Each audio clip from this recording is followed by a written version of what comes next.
السلام علیکم ویورز، آج میں آپ کے پاس نیو ویڈیو لے کر حاضر ہوئی ہوں جس میں حضرت شیس علیہ السلام کے مکمل واقعے کے بارے میں آپ کو آگاہ کروں گی۔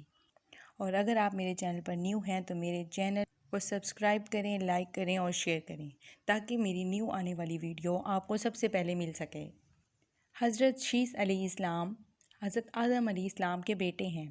حابیل کے قتل کے بعد اللہ تعالیٰ نے حضرت آدم علیہ السلام اور اماں حوا علیہ السلام کو اس کا نیم البدل عطا کیا تو انہوں نے اس کا نام شیس علیہ السلام رکھا۔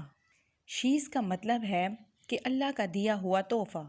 قابیل کے قتل پر حضرت اماں حوا اور حضرت آدم علیہ السلام دونوں بہت غمگین رہتے تھے، تو اللہ تعالیٰ نے اس کے بدلے میں انہیں شیس علیہ السلام سے نوازا۔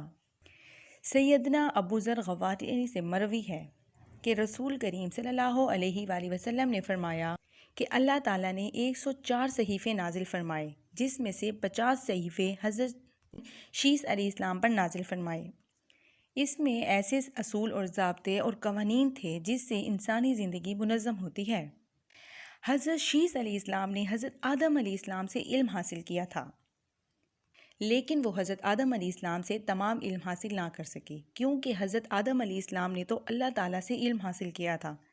بہت سی اشیاء ایسی تھیں جن کا علم اللہ تعالیٰ نے انہیں خود سکھایا تھا، اس لیے وہ تمام علماء سے بڑھ کر عالم تھے۔ حضرت شیس علیہ السلام نے حضرت آدم علیہ السلام سے علوم سیکھ کر لوگوں کو سکھائے۔ لوگوں نے آپ سے بہت علوم فنون سیکھے اور آپ نے انہیں بتایا کہ کن اوقات میں نماز پڑھنی ہے، اللہ کی عبادت کرنی ہے، اور عبادت کے طرح طرح کے طریقے سکھائے۔ جب حضرت آدم علیہ السلام کی وفات کا وقت آیا تو آپ نے اپنے بیٹوں سے کہا کہ میرا جی چاہتا ہے کہ میں جنت کے پھل کھاؤں، اور کہا کہ جنت کے پھل بھی دنیاوی پھلوں کی طرح ہوتے ہیں، جیسے سیب، انار، انگور، یہ جنت میں بھی پائے جاتے ہیں، لیکن دنیاوی پھل اور جنت کے پھل میں فرق صرف اتنا ہے کہ جنت کا پھل خراب نہیں ہوتا اور اس کا ذائقہ ہمیشہ برقرار رہتا ہے، جبکہ دنیاوی پھل خراب ہو جاتا ہے اور اس کا ذائقہ بھی عارضی ہوتا ہے۔ تو ان کے بیٹے جنت کے پھل تلاش کرنے کے لیے نکل گئے، تو راستے میں ان کی ملاقات فرشتے سے ہوئی۔ ان فرشتوں کے پاس حضرت آدم علیہ السلام کا کفن اور خوشبو تھی۔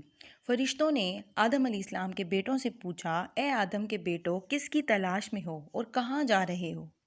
تو انہوں نے کہا، ہمارے والد بہت بیمار ہیں، انہوں نے جنت کے پھل کھانے کی خواہش کی ہے تو ہم اس کی تلاش میں نکلے ہیں۔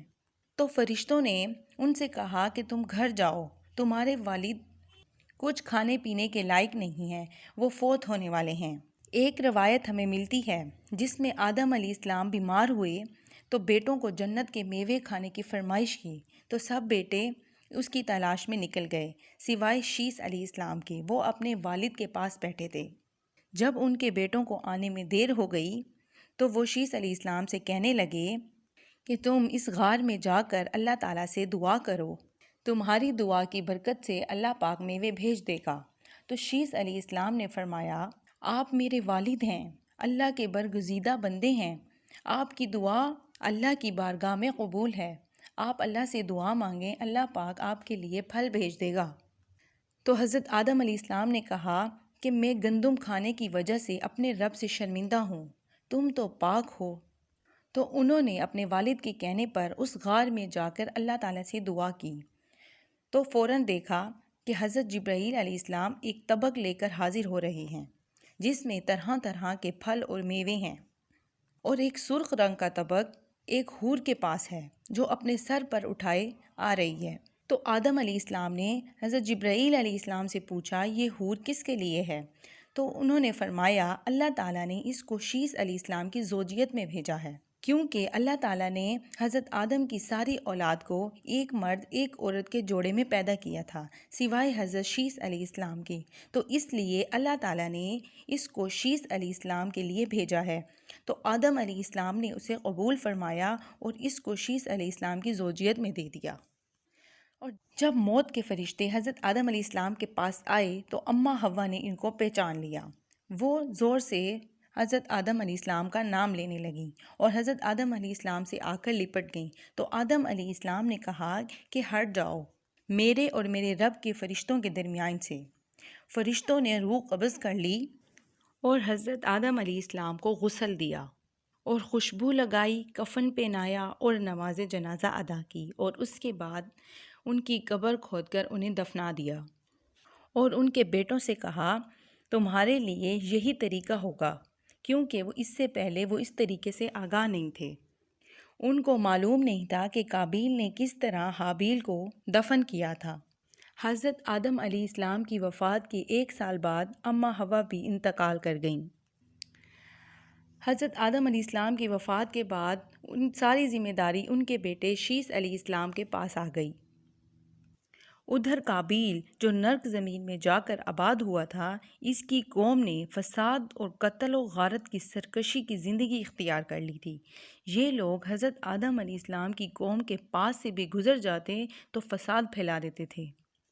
اس وقت دنیا میں صرف 2 نسلیں آباد تھیں، ایک زمین پر اور ایک پہاڑ پر۔ پہاڑ والوں کی عورتیں سیاہ تھیں جبکہ زمین والوں کی عورتیں خوبصورت تھیں۔